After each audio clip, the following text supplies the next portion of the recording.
Usai putusan pra-peradilan yang membebaskan Peggy Setiawan, muncul pertanyaan bagaimana efek Peggy bebas dan langkah hukum terpidana lain.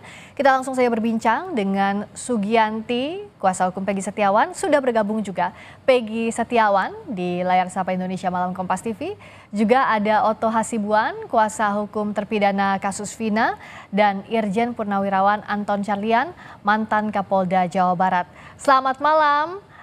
Mas Peggy, Bu Yanti, Mbak Otto, malam, Mbak Pak Priska. Anton. Selamat malam semuanya. Selamat malam. Saya tentu ke Mas Peggy dulu. Mas Peggy, istirahatnya cukup setelah bebas? Pertama, Assalamualaikum warahmatullahi wabarakatuh.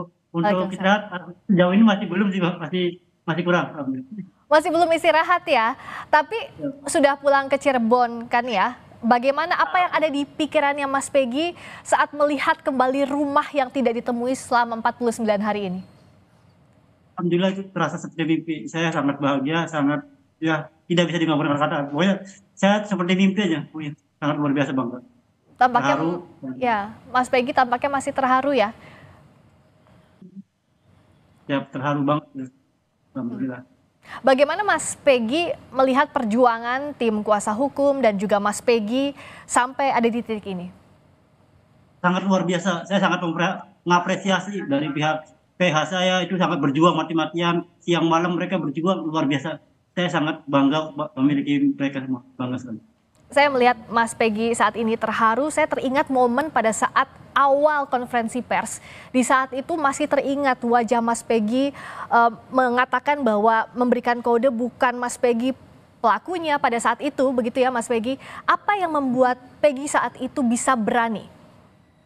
Karena mulai dari spontan dari hati nurani saya bahwa saya memang tidak melakukan kejahatan seperti itu, bahwa saya merasa benar karena saya tidak pernah memiliki dendam kepada siapapun, saya tidak pernah memiliki niatan jahat kepada siapapun.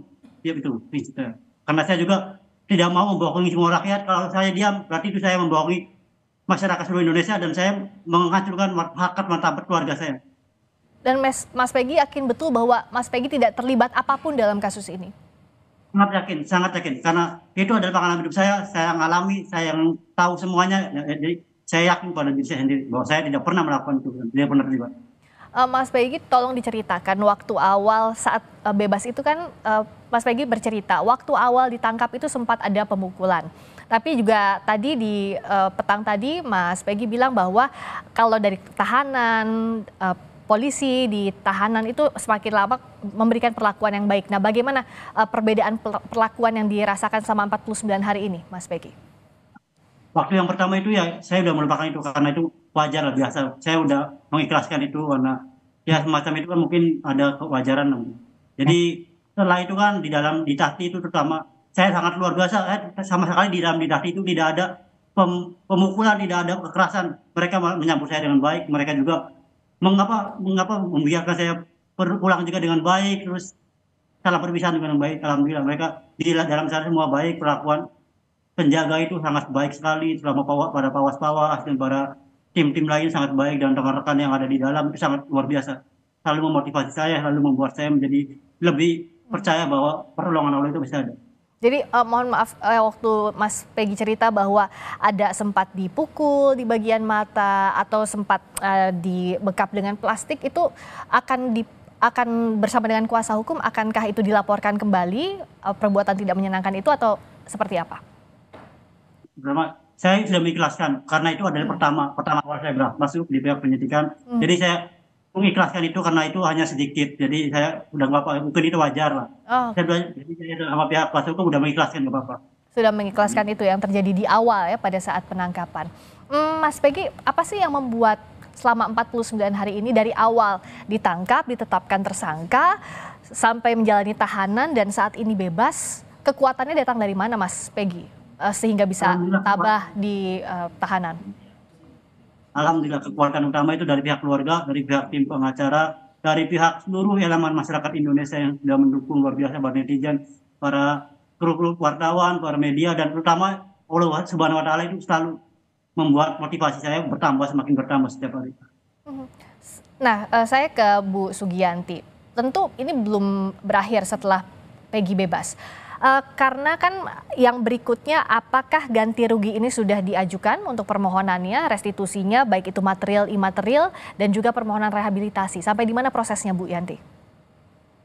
Sebenarnya sejauh ini kami dari tim kuasa hukum belum membicarakan dengan pasti apakah kita akan mengajukan gugatan ganti rugi atau tidak. Memang itu di dalam putusan ada disampaikan bahwa rehabilitasi dan ganti rugi itu bisa dilakukan oleh pemohon pra peradilan yaitu Peggy Setiawan. Namun kami dengan tim masih membicarakan itu dan belum sampai kepada pembuatan gugatan, belum masih pembicaraan, masih dalam pembicaraan, masih wacana dalam tim saja. Tapi ini akan dilakukan, artinya upaya hukum ini akan dilakukan oleh tim kuasa hukum? Nah, kalau tim mungkin akan ke arah situ karena memang ini adalah gugatan perdata, tapi kami pun akan meminta persetujuan dari keluarga apakah memang akan diajukan ganti rugi tersebut atau tidak. Mungkin kami akan kembali juga nanti berkoordinasi dengan keluarga. Oke, kalau ini tidak hanya Peggy Setiawan setelah mendapatkan putusan pra peradilan yang membatalkan demi hukum status tersangkanya, saya ke Bang Oto. Bagaimana dengan terpidana lain di kasus ini?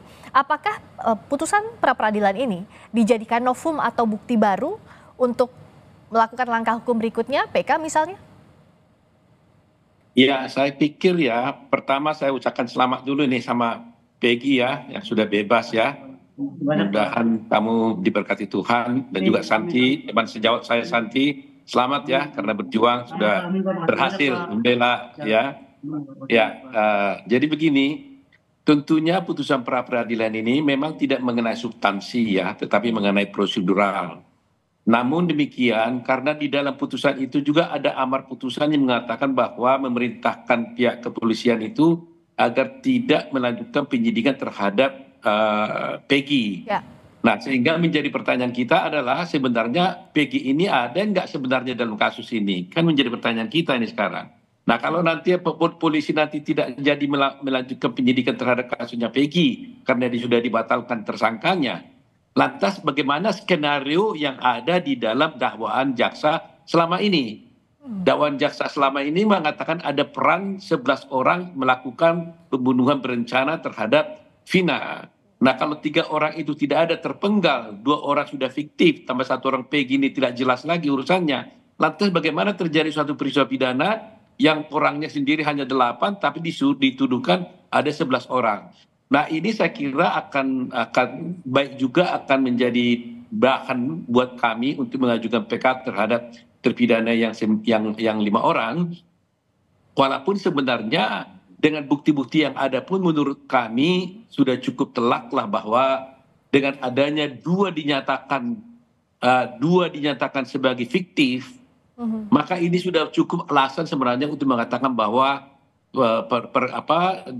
dakwaan jaksa, putusan hakim yang menyatakan bahwa mereka itu bersalah itu adalah sangat tidak benar gitu loh. Karena tidak mungkin kan. Coba sekarang jadi 3 nih. Saya nggak tahu nasibnya Peggy yang mana ini. Kalau 3 orang ternyata tidak ada orangnya, tidak bisa ditunjukkan oleh hakim, ya ditunjukkan oleh polisi, didakwa 11 orang, ya kan? Hanya 8, semua 11 orang ada peran masing-masing, ada adegan, ada skenario dan sebagainya. Tapi yang bisa tampil hanya 8. Nah, ini saya kira sangat melemahkan daripada putusan itu. Jadi mudah-mudahan nanti tim kami ini bisa menjadikan putusan pra peradilan Peggy ini sebagai bahan yang menguntungkan untuk membela para terpidana tersebut. Bang Oto ini menangani 5 terpidana, betul ya? Saya konfirmasi kembali. Betul. Nah, dari yang sejauh ini paling mungkin dilakukan dalam waktu dekat dari sejumlah opsi yang masih digodok, Bang Oto, apakah mengajukan PK terlebih dahulu atau mendorong polisi untuk membuka kasus ini dari awal, penyelidikan bahkan sejak awal atau penyidikan sejak awal? Seperti yang saya katakan beberapa waktu dalam wawancara saya, memang fenomena penegakan hukum kita ini kan sekarang ini sangat luar biasa, kurang berpihak kepada rakyat dan keadilan. Ya, nah saya terus terang aja agak pesimis, walaupun dalam hati saya ya mudah-mudahan bisa berubah gitu ya. Pesimis kalau kita berharap di tingkat kepolisian. Dari dulu saya katakan urusan ini polisi bisa salah, jaksa bisa salah, tapi hakim tidak boleh salah. Nah, ini terbukti. Adapun proses-proses yang dipaksakan oleh kepolisian untuk mempersangkakan Peggy, akhirnya hakimlah yang memutuskan bahwa itu adalah tidak benar. Nah, kalau kita sekarang berharap kepada polisi, apakah masih bisa? Ya, saya sebagai warga negara Indonesia bisa saja berharap, tapi saya pesimis. Kalau menggantungkan ini kepada itikat baik dan kemauan daripada polisi untuk memperbaiki ini. Nah, oleh karena itu, saya minta kepada Ketua Mahkamah Agung terus untuk bisa mengawal, memberikan kekuatan pada hakim-hakim nanti. Kalau sampai perkara ini berjalan supaya hakimlah yang bisa meluruskan semua persoalan-persoalan ini. Kalau untuk memberikan menggantungkan kepada polisian, ya saya mudah-mudahan berharap mudah-mudahan bisa, tapi saya pesimis. Nah, saya ke Pak Anton karena akhirnya ada tanda tanya kepada polisi, apakah mungkin bahwa ini dilakukan investigasi sejak awal lagi, membuka kembali kasus ini dari awal sehingga terang benderang, tidak ada lagi kasus salah tangkap dalam kasus pembunuhan Vina ini, Pak Anton? Baik, ini sangat memungkinkan, bahkan saya mungkin salah satu yang pertama kali mengusulkan ada audit investigasi. Buka kembali semuanya dengan gelar perkara khusus. Nah, dengan kejadian ini merupakan satu pembelajaran yang sangat berharga, dan saya juga ucapkan selamat juga kepada Kang Peggy, Bu Yanti, Pak Oto Hasibuan yang sudah berjuang luar biasa. Ya, saya sebetulnya sedih dan kecewa karena saya mantan penyidik gitu kan, mantan penyidik, makanya di sini walaupun saya mantan, saya meminta maaf kepada keluarga. Terima kasih banyak Pak. Semoga ya saya salam buat keluarga Pak. Ya, keluarga Pak Anton. Polisi. Masalah ini kita kembali itu sangat memungkinkan untuk di kepolisian bisa audit investigasi. Di audit investigasi itu di gelar perkara khusus itu akan direkonstruksi ulang, baik siapa tersangkanya, direkonstruksi pasalnya, direkonstruksi alat buktinya, direkonstruksi juga tentang rekonstruksi TKP. Nah, dari sana nanti baru diadakan audit penyidikan itu untuk di tingkat Polri. Tapi untuk di tingkat karena tadi dengan 5 tersangka yang lainnya di tingkat kejaksaan dan juga pengadilan itu ada eksaminasi. Nah, justru lakukan eksaminasi. Eksaminasi mungkin Bang Oto juga paham, pasti sangat tahu lah. Ada internal, ada publik. Tapi kalau sekarang karena sudah menjadi perhatian khusus, bisa dimintakan eksaminasi khusus untuk mengaudit semuanya. Karena apapun juga ya mohon maaf, polisi di dalam ini ada kekeliruan. Tapi salah satu kekeliruannya itu apa? Keterangan saksi yang menyatakan bahwa Peggy Peron itu adalah Peggy Setiawan. Ya, Pak Anton, izin saya bertanya. Karena tadi bisa didorong audit investigasi untuk mengungkap lagi sejak awal, termasuk audit penyidikan. Apakah perlu ayah dari almarhum Eki, Rudiana, ini dihadirkan atau diperiksa lagi? Karena kan bagaimana Pak Anton melihatnya?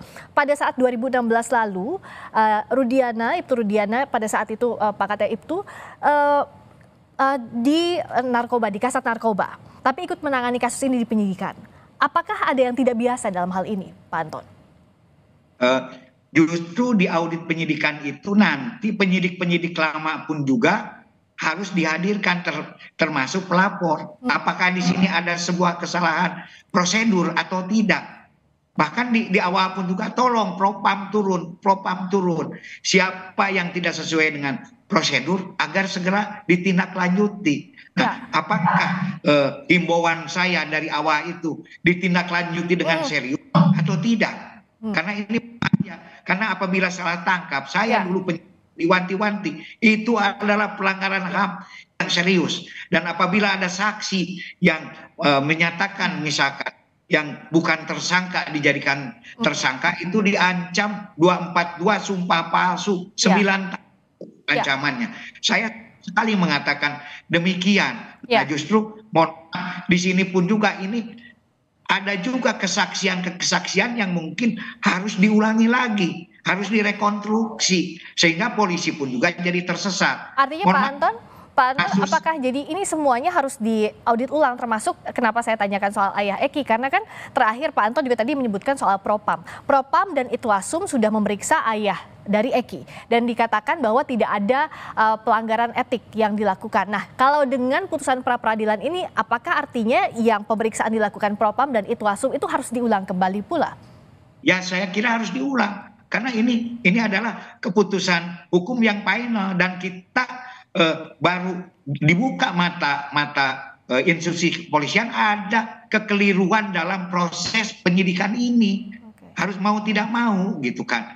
Dan ini jangan sampai terulang kembali. Ini pembelajaran pahit. Ya saya juga malu sebetulnya. Waduh kok begini adik-adik saya. Bukan berarti saya lebih baik. Tidak juga. Tapi ini harus jadi satu cambuk yang luar biasa. Ya mungkin nanti dilibatkan juga komponen-komponen eksternal. Baik dari LSM atau lain-lain. Untuk bisa masuk tim audit penyidikan ini.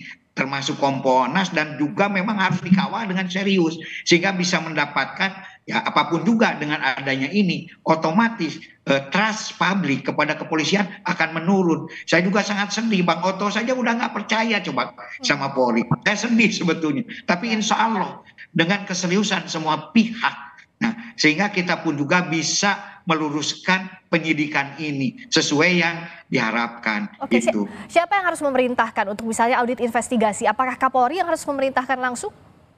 Ya bisa Kapolri memerintahkan Kabareskrim karena ini ranah Kabareskrim dan juga memerintahkan Irwasum ada Itsus di 5 Itsus 5 gitu khusus untuk audit penyidikan. Jadi Irwasum yang bekerja sama dengan Bareskrim kan ada Wasidik pengawasan penyidikan, tapi khusus untuk audit penyidikan itu ada di Irwasum. Bisa perintahkan agar betul-betul serius dan dikawal karena ini ditonton oleh seluruh masyarakat Indonesia gitu. Oke, kalau dari sisinya Peggy kan sekarang sudah bebas. Tapi ada terpidana lain yang saat ini juga akan mengajukan langkah hukum lainnya menyusul Peggy putusan pra peradilannya dikabulkan oleh hakim.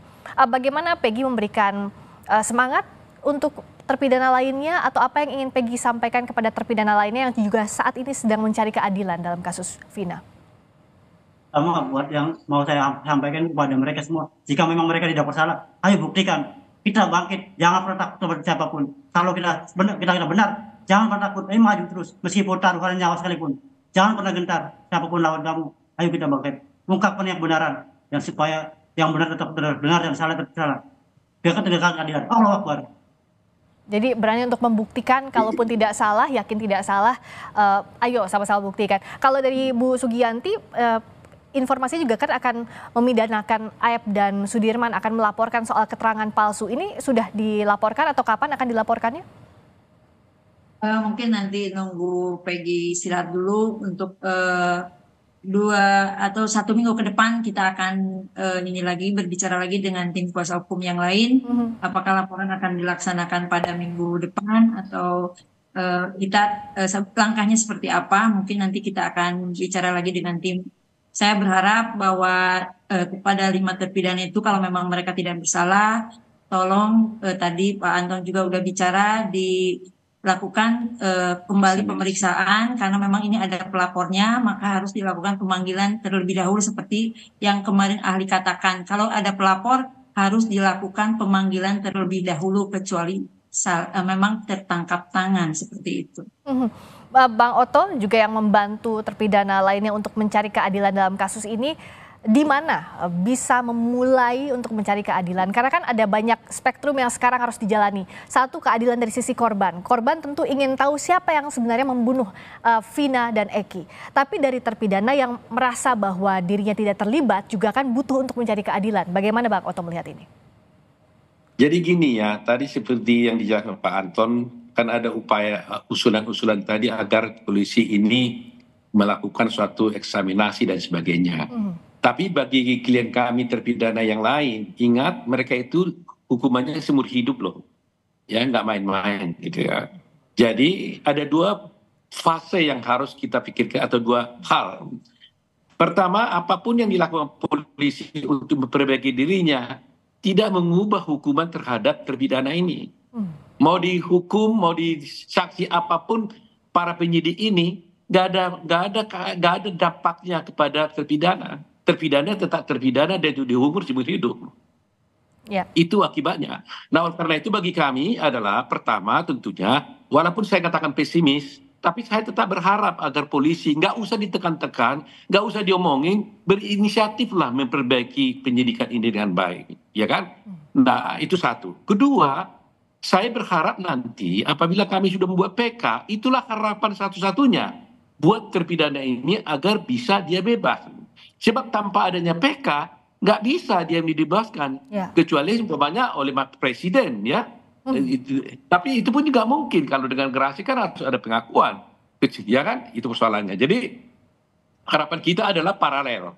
Pertama, polisi berbenah diri, memperbaiki semuanya dengan baik. Nggak perlu ada malu-malu. Itu semua manusia bisa salah. Advokat yang salah juga ada. Hakim yang salah bisa juga ada. Polisi yang salah juga ada. Tapi jangan karena kita ingin membela Kors, akhirnya kita tutupi, itu akan lebih buruk buat penegakan hukum kita. Terbuka saja sekarang, buka saja kasusnya apa adanya.